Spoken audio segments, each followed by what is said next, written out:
ఇప్పుడు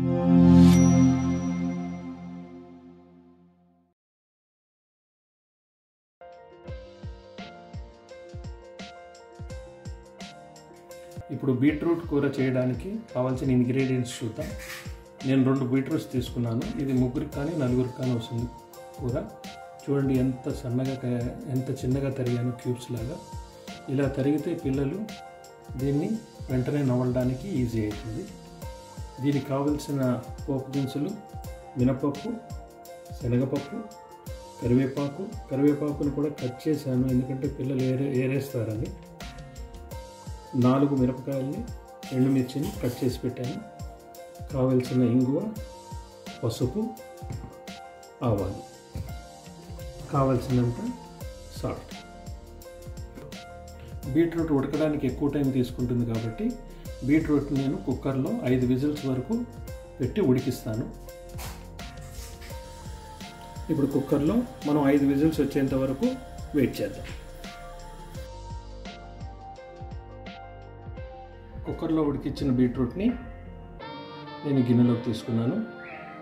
ఇప్పుడు మనం దీనికి పోపు యాడ్ చేద్దాం. ఇప్పుడు స్టవ్ మీద కడాయి పెట్టుకొని కొంచెం 2 టేబుల్ స్పూన్స్ నూనె యాడ్ చేసుకుందాం.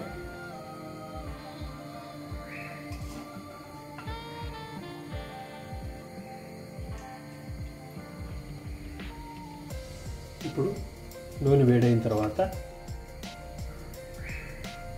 పోపు దినుసులన్నీ దీంట్లో యాడ్ చేసాం.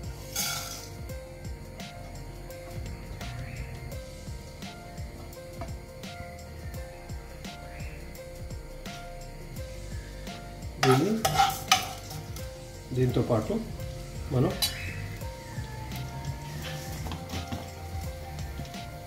కొన్ని ఆవాలు, తర్వాత ఇంగువ,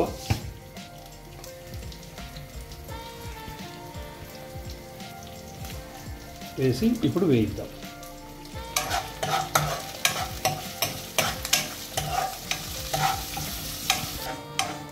ఇప్పుడు పోపు వేగిపోయింది కదా, దీంట్లోకి మనం బీట్రూట్ ముక్కల్ని యాడ్ చేద్దాం.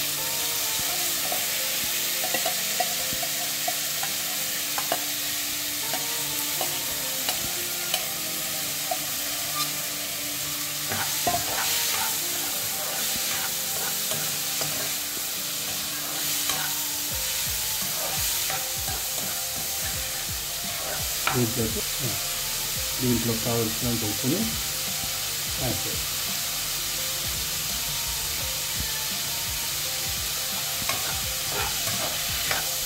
దీన్ని ఒక 2-3 నిమిషాలు వేయించాలి, ఎందుకంటే కొంచెం బీట్రూట్లో ఉన్న నీళ్లు ఆవిరైతాయి.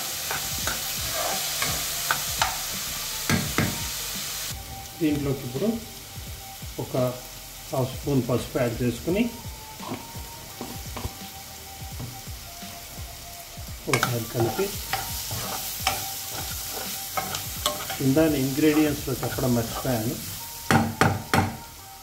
దీనిలోకి మనం కొబ్బరి పొడిని యాడ్ చేస్తాం. కొబ్బరి పొడి మీకు కావాల్సినంత యాడ్ చేసుకోవచ్చు. ఇది ఎండు కొబ్బరి పొడి.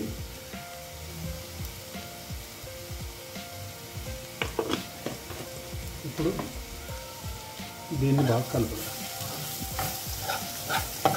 మీకు కావాలంటే పచ్చి కొబ్బరి పొడి కూడా యాడ్ చేసుకోవచ్చు, కానీ పచ్చి కొబ్బరి కనుక గ్రైండ్ చేసి యాడ్ చేస్తే ఓ 4 నుంచి 5 గంటల్లో అది వాసన రావడానికి అవకాశం. అందుకని మనం ఎండు కొబ్బరిని దీంట్లో యాడ్ చేస్తాం. ఈ కూరని మనం మసాలాతో, టమాటాతో కూడా చేయొచ్చు, కానీ పిల్లలకి మసాలాలు పెట్టద్దు అనుకుంటే ఈ సింపుల్ కూరని మనం చేసుకోవచ్చు. సో ఇప్పుడు కూర అయిపోయింది. దీన్ని కటోరీలోకి తీసుకుందాం. గ్యాస్ ఆఫ్ చేసి